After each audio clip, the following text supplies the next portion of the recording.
To స్ఫూర్తి news బులెటిన్ల ముందుగా headlines. NDA ఉపరాష్ట్రపతి అభ్యర్థిగా రాధాకృష్ణన్ నామినేషన్, మోడీ హాజరు.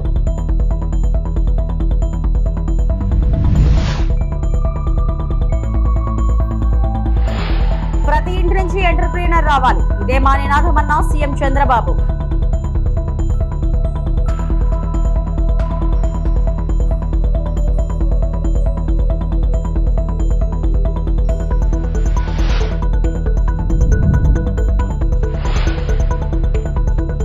రాజీవ్ గాంధీ జయంతి సందర్భంగా తెలంగాణ ముఖ్యమంత్రి, సీఎం, డిప్యూటీ సీఎం నివాళులు.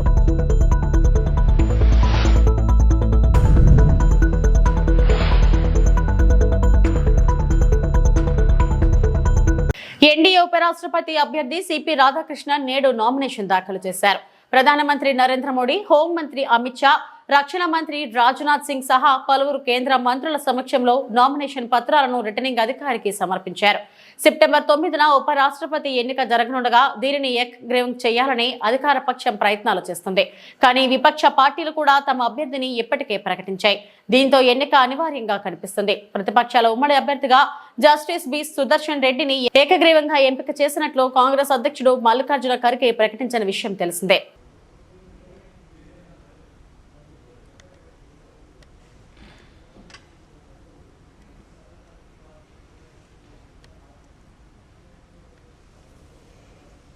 तो एनडीए उम्मीदवार सीपी राधाकृष्णन का नामांकन 20 प्रस्तावक, 20 समर्थक उपराष्ट्रपति पद के लिए ये नामांकन वो भरने गए हैं, जहां पर प्रधानमंत्री उनके प्रस्तावक के तौर पर हैं। एनडीए के वरिष्ठ नेता भी यहां पर शामिल है। नामांकन के लिए 4 सेटों की ज़रूरत, जिसमें पहला सेट जो है उसमें मुख्य प्रस्तावक प्रधानमंत्री नरेंद्र मोदी हैं। दूसरे सेट के मुख्य प्रस्तावक रक्षा मंत्री राजनाथ सिंह, जिन्हें आप वहाँ पर देख रहे हैं बैठे हुए। इसके साथ ही तीसरे सेट के मुख्य प्रस्तावक गृह मंत्री अमित शाह और चौथे सेट के मुख्य प्रस्तावक केंद्रीय मंत्री ललन सिंह हैं। इस तरह इस पूरे नामांकन प्रक्रिया को अंजाम दिया जा रहा है।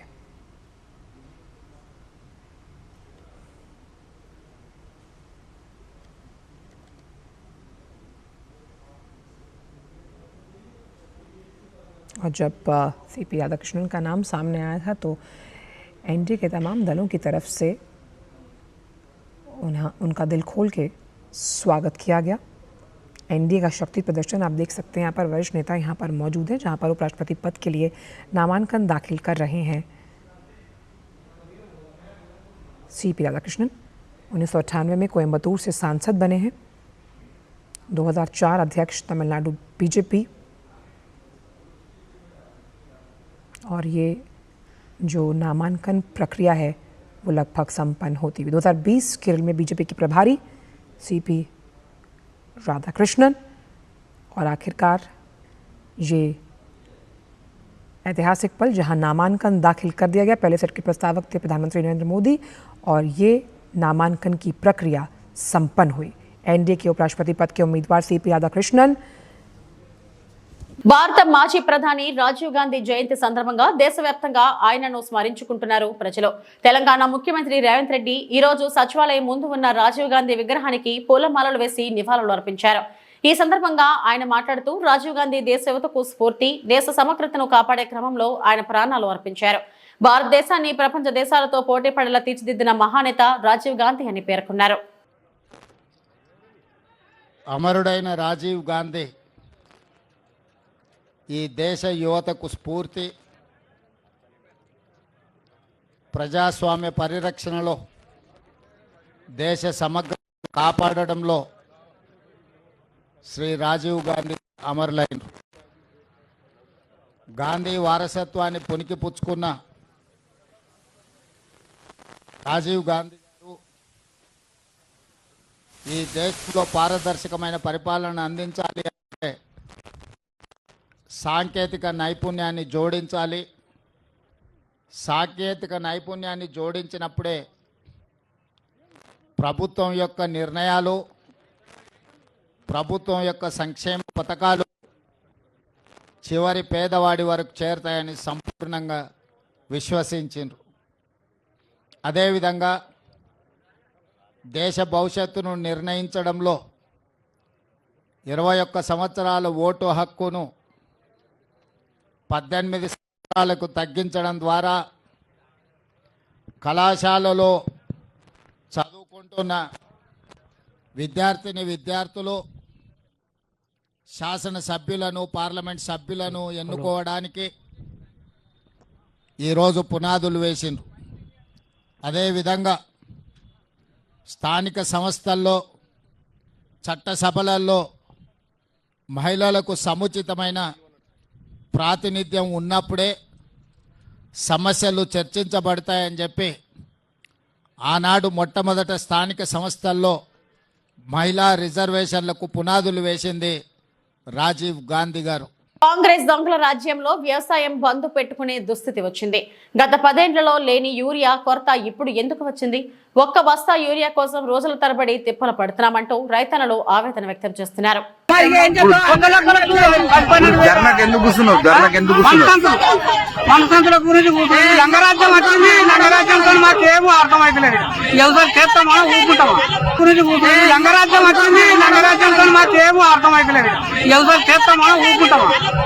ఇప్పుడు 4 గంటలకు వచ్చి లైన్ పెట్టినాడు జనం అంతా ఏం లేదు. ఇప్పుడు 80 రోజులు లైన్ పట్టబట్టి మహబూబాబాద్ జిల్లా నెల్లికుదురు మండల కేంద్రంలో రైతులకు మద్దతుగా యూరియా బస్తాలు ఇవ్వాలని కోరుతూ మాజీ ఎంపీ మాలోత్ కవిత రహదారిపై బైఠాయించి నిరసన తెలిపారు. వర్షాలను సైతం లెక్క చేయకుండా రోజుల తరబడి యూరియా కోసం క్యూలో నిలబడి కష్టాలు పడుతున్న రైతులను పట్టించుకోకుండా కాంగ్రెస్ ప్రభుత్వం ముందు చూపు లేకుండా యూరియాను సరఫరా చేయడంలో పూర్తిగా విఫలమైందన్నారు. గతంలో బీఆర్ఎస్ పాలనలో తెలంగాణ రైతన్నలకు 10 ఏళ్లుగా సరిపడా యూరియాను సరఫరా చేస్తే మార్పు పేరుతో అధికారంలోకి వచ్చిన కాంగ్రెస్ పార్టీ యూరియాను ఇవ్వలేక రైతులను రోడ్ల మీదకు తెచ్చిందన్నారు. ఎక్కడైతే మహబూబాబాద్ జిల్లాలో ప్రతి మండలంలో మొన్న గూడూరులో వర్షం సైతం లెక్క చేయకుండా క్యూ లైన్ లో చంటి బిడ్డలు ఎత్తుకొని కూడా ఇవాళ గూడూరులో మొన్న అందరూ కూడా వర్షంలో ఉన్నది చూసిండ్రు. నిన్నగాక మొన్న కేసముద్రంలో చూసిండ్రు, మానుకోటలో చూసిండ్రు, అటు కురిలో చూసిండ్రు.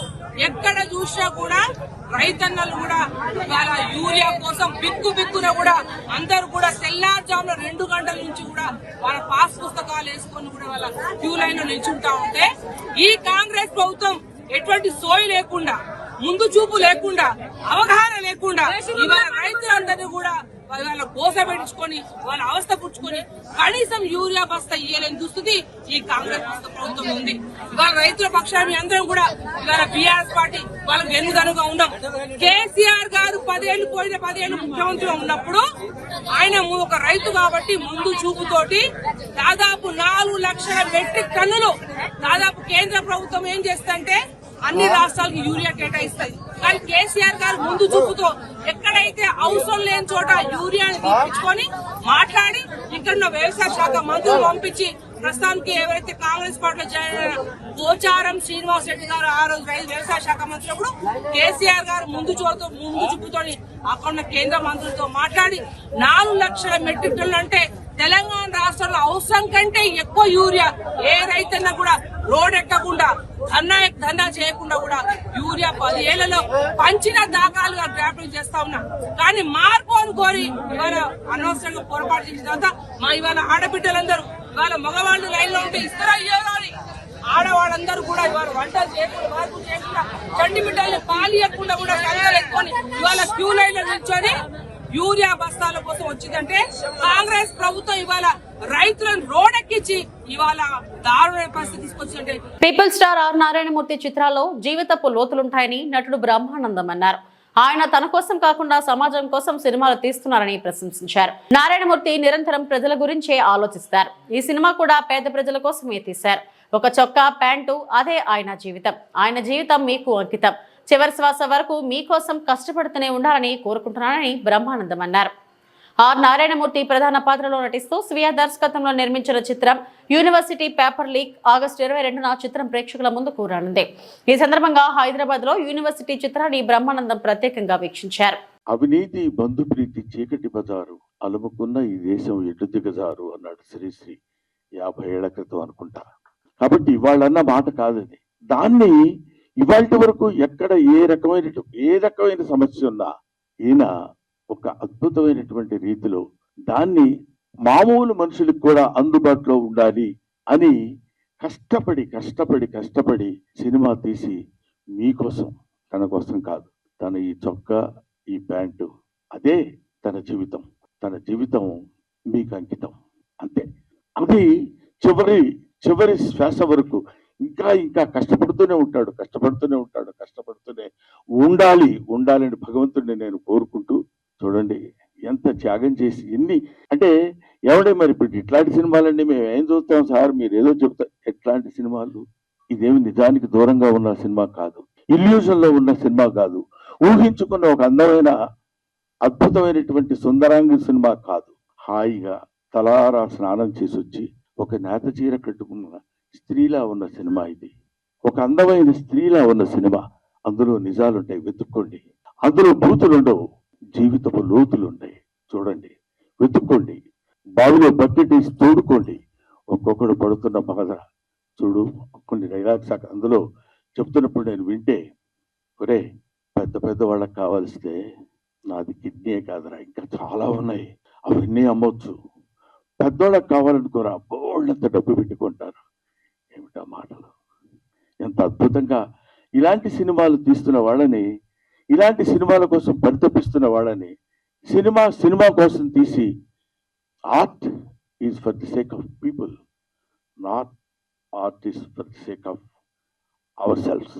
101వ వారం దిగ్విజయంగా పారాయణ నిర్వహించిన హిందూ ఉత్సవ సమితి వేములవాడ పట్టణంలోని శ్రీ రాజరాజేశ్వర స్వామివారి అనుబంధ ఆలయమైన శ్రీ భీమేశ్వర ఆలయంలో కొలువైన ఆంజనేయ స్వామివారి ఆలయ ప్రాంగణంలో హిందూ ఉత్సవ సమితి వేములవాడ వారి ఆధ్వర్యంలో విజయవంతంగా 101వ మంగళవారం సామూహిక హనుమాన్ చాలీసా కార్యక్రమాన్ని నిర్వహించడం జరిగింది. కార్యక్రమానికి భక్తులు పెద్ద ఎత్తున తరలివచ్చి హనుమాన్ చాలీసాను పఠించారు. అనంతరం హిందూ ఉత్సవ సమితి సభ్యులు కార్యక్రమానికి విచ్చేసిన భక్తులకు స్వామివారి తీర్థ ప్రసాదాలను అందజేయడం జరిగింది.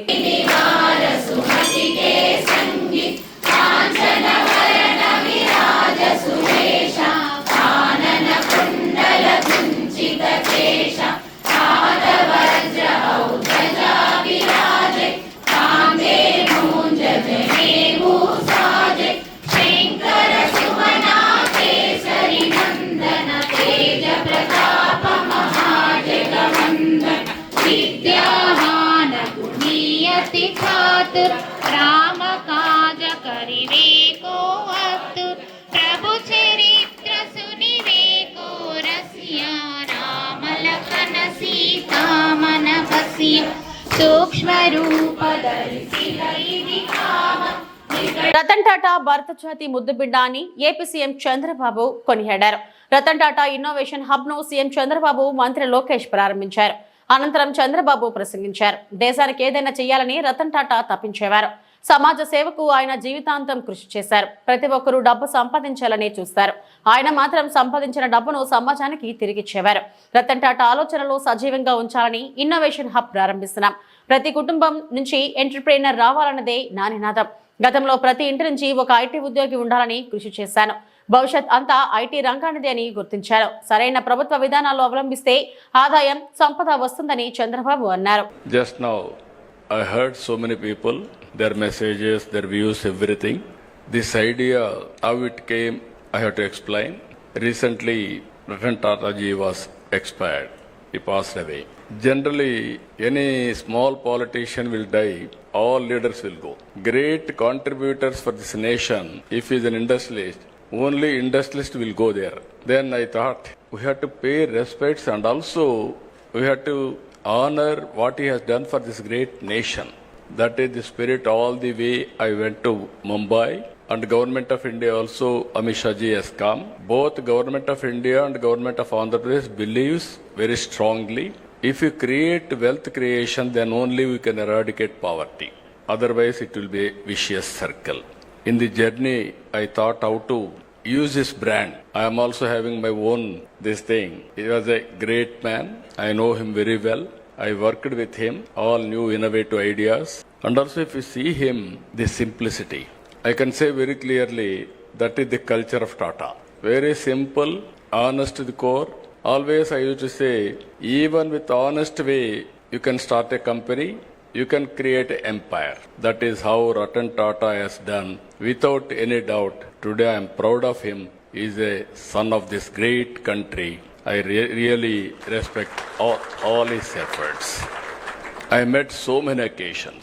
Simple man, high thinking, and also always he want to do something for this great nation.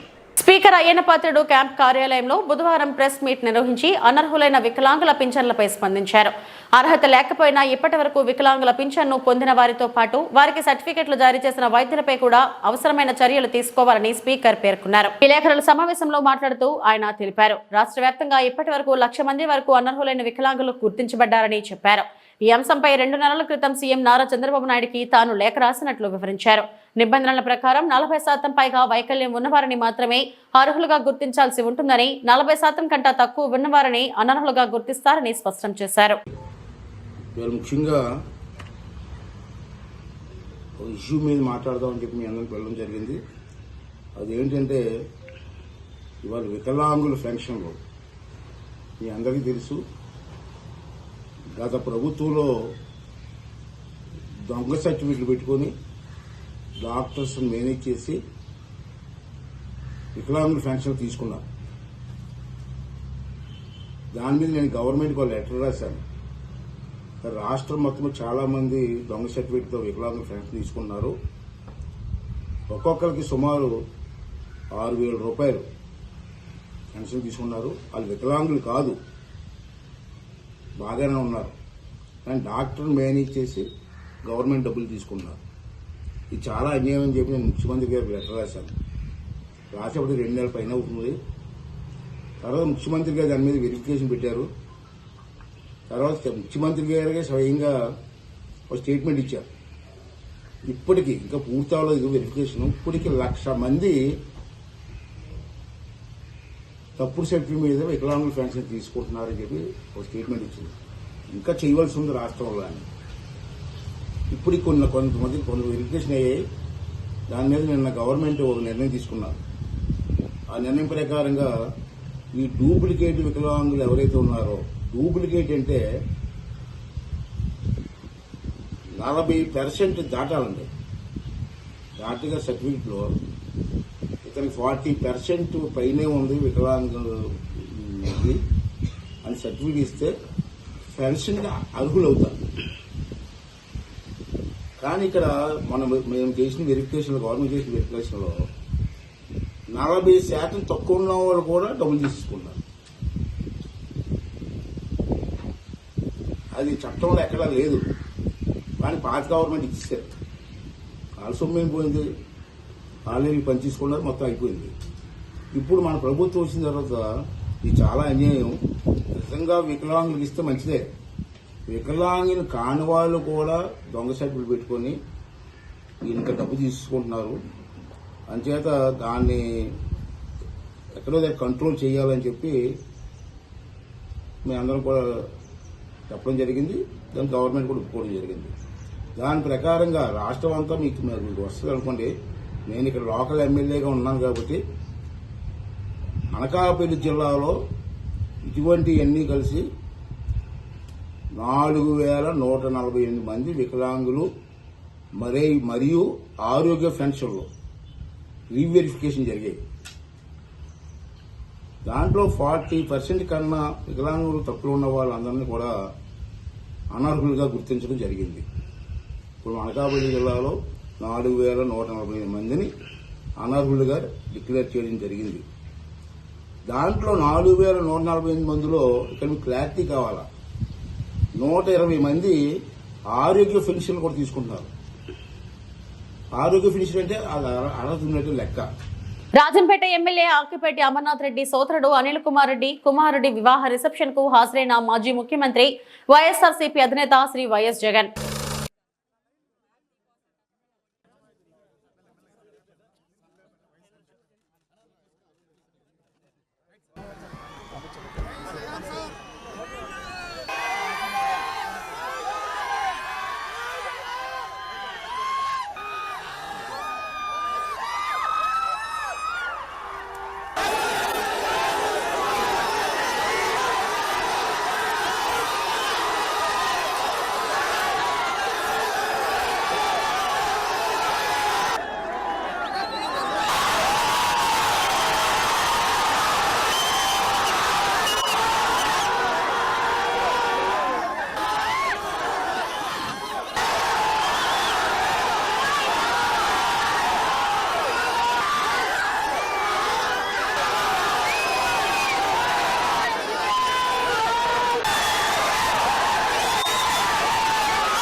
అసెంబ్లీకి వెళ్లని జగన్ కు పులివెందుల ఎమ్మెల్యే పదవి కూడా అనవసరమని తెలుగుదేశం నేత బీటెక్ రవి ధ్వజమెత్తారు.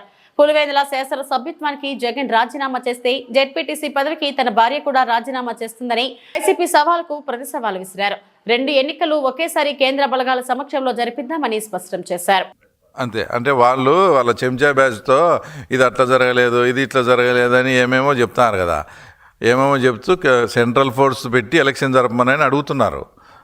అంటే అతని మనుషులు, అంటే సతీష్ రెడ్డి కావచ్చు, ఇట్లాంటి నేనేం చెప్తానంటే, సరే ఇప్పుడు మీరు ఎమ్మెల్యే గెలిచి అసెంబ్లీకి పోలేదు, ఏం లేదు. తర్వాత మీరు ఇప్పుడు పులివెందులలో మమ్మల్ని రాజీనామా చేయమంటున్నారు. ఇదే రాజీనామా నువ్వు కూడా ప్రజల సమస్యలు తీర్చలేదు, ఇంకోటి తీర్చలేదు. నువ్వు కూడా రాష్ట్ర ప్రజలకు నాకు బలం ఉందని ఒక సంకేతం ఇచ్చుకోవాలంటే నువ్వు కూడా రాజీనామా చేసిరా. మేము మా భార్యతో రాజీనామా చేసాం. పులివెందుల మండల జెడ్పీటీసీ, పులివెందుల ఎమ్మెల్యే ఎలక్షన్ 2 కేంద్ర బలగాల దాంతో చేసుకుందాము, నీకు దమ్ముంటే రా అని చెప్తున్నాం. పులివెందుల్లో కూడా ఒక స్ట్రాటజీగా పోతున్నాము. ఎందుకంటే నెక్స్ట్ టార్గెట్ వచ్చేసి మున్సిపాలిటీ ఎలక్షను. అందులో 33 వార్డులు ఉన్నాయి. వార్డుల పరంగా కూడా మేమంతా కొన్ని తీసుకొని తర్వాత కొన్ని ముఖ్యమంత్రితో మాట్లాడేవి కూడా ఉన్నాయి. వాళ్ళు అవన్నీ మాట్లాడేసి మేము కూడా చాలా స్ట్రాటజీగా, మాకు లోకేష్ బాబు గారు కానీ చంద్రబాబు నాయుడు గారు కానీ మనము ఇట్లా స్ట్రాంగ్ కాన్స్టిట్యున్సీల్లో స్ట్రాటజిక్గా పోతే ఫలితాలు ఎలా ఉంటాయనే దాన్ని తీసుకుని దీని ఒక కేస్ స్టడీగా తీసుకొని మనం ముందుకు పోదామని చెప్పినారు. వాళ్ళ డైరెక్షన్లో 100%. ఎందుకంటే కొత్త వాళ్ళని తీసుకోవాలంటే కొంచెం పాత వాళ్ళకి సర్ది చెప్పేటి ఇవన్నీ ఉంటాయి. ఎక్కడ డిస్టర్బెన్స్ రాకుండా 100% చేరికలు ఉంటాయి. సార్ మీరు పులివెందులను ఇంకో లెవెల్లో చూస్తారు తప్పకుండా. రైట్ మా. మాజీ ప్రధాని భారతరత్న స్వర్గీయ రాజీవ్ గాంధీ జయంతి వేడుకలు అంబరాన్నంటిన సంబరాలు. ముఖ్య అతిథిగా వ్యవసాయ market committee chairman Srinivas Goud. Wanaparthy జిల్లా కేంద్రంలో దేశానికి మాజీ ప్రధాని రాజీవ్ గాంధీ చేసిన సేవలు చిరస్మరణీయమని కాంగ్రెస్ నాయకులు కొనియాడారు. రాజీవ్ గాంధీ జయంతి సందర్భంగా బుధవారం వనపర్తి పట్టణ వ్యాప్తంగా ఘనంగా నిర్వహించారు. వనపర్తిలోని రాజీవ్ గాంధీ చౌరస్తాలో జరిగిన కార్యక్రమంలో వనపర్తి పట్టణ అధ్యక్షుడు చీర్ల విజయ్ చందర్ ఆధ్వర్యంలో రాజీవ్ గాంధీ విగ్రహానికి పూలమాలలు వేసి ఘనంగా నివాళులు అర్పించారు. ఈ సందర్భంగా మాట్లాడుతూ మాజీ ప్రధాని భారతరత్న స్వర్గీయ రాజీవ్ గాంధీ జయంతి సందర్భంగా వనపర్తి పట్టణంలోని రాజీవ్ గాంధీ చౌరస్తాలో వారి విగ్రహానికి పూలమాలలు వేసి ఘన నివాళులు అర్పించడం జరిగిందన్నారు. భారత మాజీ ప్రధాని భారతరత్న రాజీవ్ గాంధీ యొక్క 81వ జన్మదినం సందర్భంగా వనపర్తి పట్టణంలో పట్టణ కాంగ్రెస్ అధ్యక్షుడి ఆధ్వర్యంలో మిగతా కాంగ్రెస్ పార్టీ కుటుంబ సభ్యులందరూ, కార్యకర్తలు, మాజీ కౌన్సిలర్లు, మాజీ వైస్ చైర్మన్లు అందరూ పెద్ద ఎత్తున, మహిళలు అందరూ పెద్ద ఎత్తున ఈరోజు వారి జన్మదిన వేడుకలను ఈరోజు ఆనవాయితీ ప్రకారం ఇక్కడ జరుపుకోవడం జరిగింది. రాజీవ్ గాంధీ గారు ఈరోజు మనం ఈ మొబైల్ కానీ ఇంత అభివృద్ధి చెందిందంటే వారి కృషి వల్లనే ఈ టెక్నాలజీ రావడం జరిగింది. ఈ దేశం కొరకు వారు ఎంతో పాటుపడ్డారు. ఈ దేశం కొరకు వారు తమిళనాడులో వారు ప్రాణత్యాగం కూడా చేసినారు. కాబట్టి వారి గాంధీ గారు, రాజీవ్ గాంధీ గారు ఈ దేశం కొరకు ప్రాణత్యాగాలు చేసింది. కాబట్టి ఈరోజు సోనియా గాంధీ గారు, రాహుల్ గాంధీ గారు కూడా ఈ దేశం కొరకు ఈ యొక్క కాంగ్రెస్ కుటుంబం కొరకు పాటుపడుతున్నారు. భవిష్యత్తులో ఈ కాంగ్రెస్ పార్టీ ఈ దేశం కొరకు ఎన్నో సేవలు చేసింది. కాబట్టి కాంగ్రెస్ పార్టీ భావి ప్రధానిగా రాహుల్ గాంధీని చూడాలని ప్రతి ఒక్క కార్యకర్త కంకణబద్ధుడై పనిచేయాలని కోరుకుంటూ వారి జన్మదిన సందర్భంగా ఈరోజు ఈ కార్యక్రమం నిర్వహించిన పట్టణ కాంగ్రెస్ అధ్యక్షుడికి చందర్ గారికి మిగతా అందరికీ పేరున ధన్యవాదాలు తెలియజేస్తూ సెలవు